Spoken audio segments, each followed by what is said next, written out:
بالحب ابتدينا وبالحلم عايشين في شهر كريم ومعانا رب كريم. بنفطر النهارده على المائدة الرمضانية اللي كل سنة إن شاء الله في مثل هذا التوقيت تجمعنا، وفينا بكل تواضع قيادات للجيش المصري العظيم اللي دافع عن مصر ورفع شأن مصر، قيادات من الخارجية المصرية اللي دفعت عن مصر ورفعت اسم مصر عاليا في المحافل الدولية. بينا نجوم للثقافة والفن، بينا سياسيين، بينا إعلاميين، ممثلين لهذا المجتمع، بينا ناس بيحبوا مصر وولاد عم مصر زي أحمد قذافي الدم اللي واقف بيقول أنا بحب مصر وبعيش على أرض مصر.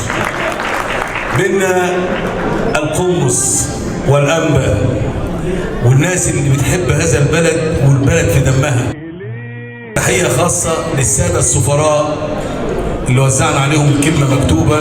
تحية لسفراء الدول الآتية: روسيا وفنزويلا وقبرص وأندونيسيا وباكستان وكازاخستان وغانا. الحقيقة لا، ده أنا عندنا قائمة أول حضور لعدد كبير من السادة السفراء بهذا الكم، واستراليا ورئيس المركز الثقافي الروسي. الحقيقة أنا محتاج الكشف اللي ده يتعمل بيه شكر للسادة ممثلي السفارات، والسيد الوزير المفوض وممثل السفارة الأمريكية ومستشار السفارة الأمريكية. يعني السفارة الأمريكية أكبر وفد جاي من السفارة الأمريكية بعد سيادة السفير مباشرة. بنحيي كل ضيوف مصر اللي بيحبوا مصر ويحافظوا عليها، ويبقى دايما مصر في عينيهم زي ما مصر بتحب العالم. احنا بنحترم قوي وبنقرب من كل اللي يمد ايده لمصر ويحافظ ويتعاون مع مصر. بينا النهارده المؤيد والمعارض، بس كله المحب. اللي هنا المحب، يعني كمال ابو عيطه لما يتواجد النهارده وهو معارضه محب لبلده لمصر. النهارده مصر بتقول ان احنا هتظل كبيره، هتظل كبيره، هتظل كبيره. ما ينفعش حد يبقى كبير جنب مصر. المنطقه دي مصر ربنا، يعني احنا سمعنا عن مصر وبعدين جه بعدها التاريخ. عارفين المقوله دي؟ يعني مصر الاول وبعدين التاريخ اتكتب. يا جماعه احنا مش بنبالغ، ده الفلاسفه والمستشرقين والعلماء اللي بيقولوا كده. كل واحد مصري في حبها يدوب، من اجلها ندوب. وجعلتك يا مصر في مهجتي واهواك يا مصر عمق الهوى. لو غبت عنك لحظه اذوب حنينا اقاسي النوى. إذا عطشت إلى الحب يوما بحبك يا مصر قلبي ارتوى. عاشقك الكل فوق الرؤوس وحقا لكل امرئ ما نوى. تحيا مصر، تحيا مصر، تحيا مصر.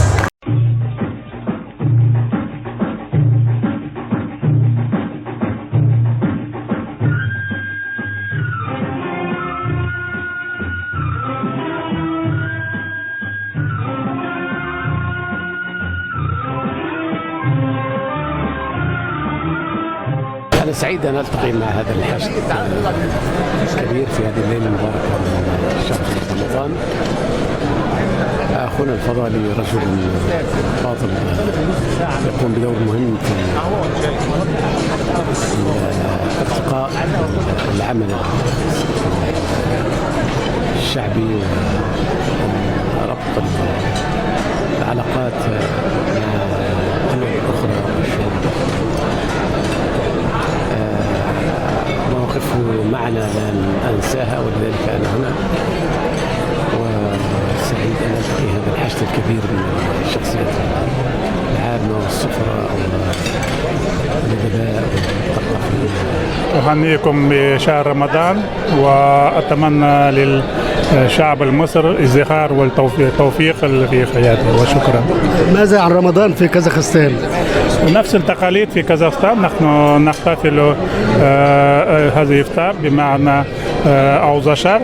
الآن ملايين من المسلمين كازاخستان نفس التقاليد، تأكلون بعدين يصلي ويسمعون القرآن الكريم. متشكرين جدا لهيئة الشبان العالمي لهذه الفعالية الجميلة، وبالصراحة ده شرف كبير لنا أن نشارك اليوم في هذا الإفطار، ونتمنى في المستقبل أن نتعاون أكثر في الفعاليات المشتركة إن شاء الله. وشكرا جزيلا لهذه الدعوة الكريمة. كل سنة وحضراتكم طيبين، ومبسوطة بوجودي في وسط الشلة الجميلة، ورمضان مبارك، وشكرا لمن جمع الناس الحلوة دي. كل سنة وأنتم طيبين، وكل سنة ومصر طيبة وأهلها. أشكر المستشار أحمد الفضالي على دعوتنا النهاردة، ودايما بيجمع كل الأصدقاء والداعمين لنشاطه الاجتماعي. وهيئة الشبان العالمية طبعا لها دور كبير في العمل الاجتماعي والعمل الأهلي في مصر، وشيء جميل إن احنا نتجمع في شهر رمضان المبارك، وإن شاء الله يكون دايما ملتقى لكل من يرغب في دعم مصر وفي حب مصر زي ما هو الشعار النهارده.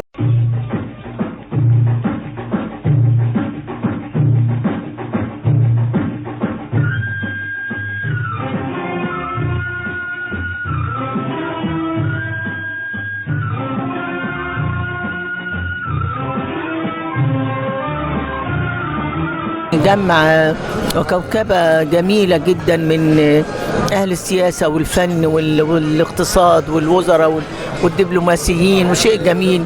ربنا يديك الصحة والعافية، ودايما مجمعنا ومجمع كل الناس الحلوة دي، ورمضان كريم، وربنا يخليك لمصر كلها، ودايما مكلفينك كده وتعبينك بصراحة. يعني ربنا يزيدك من نعيم الله، ودايما منور الدنيا ومنور مصر كلها. كل سنة وحضرتك طيب. أستاذ أحمد فضالي، احنا بنشكرك جدا على العزومة الجميلة دي، وانك جمعتنا كلنا، وان انا بتشرف قوي ان انا قاعدة مع الناس الجميلة الحلوة، القمة في كل شيء. فليا الشرف ان انا حضرت النهاردة، وكل سنة وحضرتك طيب، ودايما يا رب دايما نبقى موجودين ومجتمعين على حسك دايما يا رب. كل سنة وحضرتك طيب. مع المستشار احمد فضالي دايما مجمعنا، وبقول له كل سنه طيب، والصحبه الحلوه. ويمكن انا اول خروجه ليا في رمضان عشان خاطر عيون معالي المستشار احمد فضالي والحاج عفاف شعيب. اول خروج رمضان ده خالص، كل ده عشان خاطر عيون المستشار احمد فضالي. بنقول له كل سنه طيب، وبنشكره على الدعوه الكريمه دي. ميرسي جدا والله. انا يعني اشكره كتير، بقابله كتير اليومين دول، ودايما كده بيعمل حاله اجتماعيه، بيعمل نوع من انواع السعاده والرضا، واللي احنا نتجمع كلنا دايما بخير ودايما بسعاده. كل سنه وانتم طيبين، رمضان كريم. انا مبسوطه جدا النهارده ان في نشاط جميل احنا بنعمله، ان احنا بنفطر مع بعض وبنتجمع، وبنشكر طبعا اللي هو استضافنا وجمعنا التجميعه الحلوه دي. الف شكر ليه، وربنا ما يقطع له عاده يا رب. الدكتور السفير الفضالي احمد الفضالي، اللي هو رئيس جمعيه الشبان العالميه، وجميع سفراء العالم مشرفينا. فالحمد لله مصر بخير، وكل عام وانتم طيبين، ورمضان كريم على شعب مصر. أنا اتشرفت النهارده بحضور الإفطار بتاع هيئة الشبان العالمية تحت شعار مصر حلمنا. الأجواء لطيفة جدا، وقابلت النهارده كوادر كتير من البلد، ناس كتير قوي موجودين. الحقيقة دي بتساهم بشكل كبير جدا في الربط ما بين كل الطوائف، بتساهم بشكل كبير جدا في التكاتف، خصوصا في المرحلة اللي احنا فيها.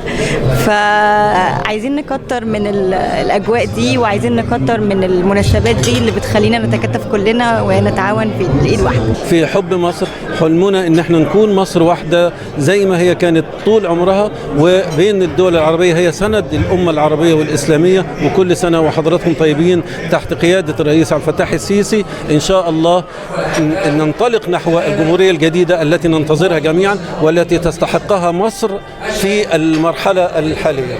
في ضيافة هيئة الشباب العالمية وزراء وسفراء وناس 100.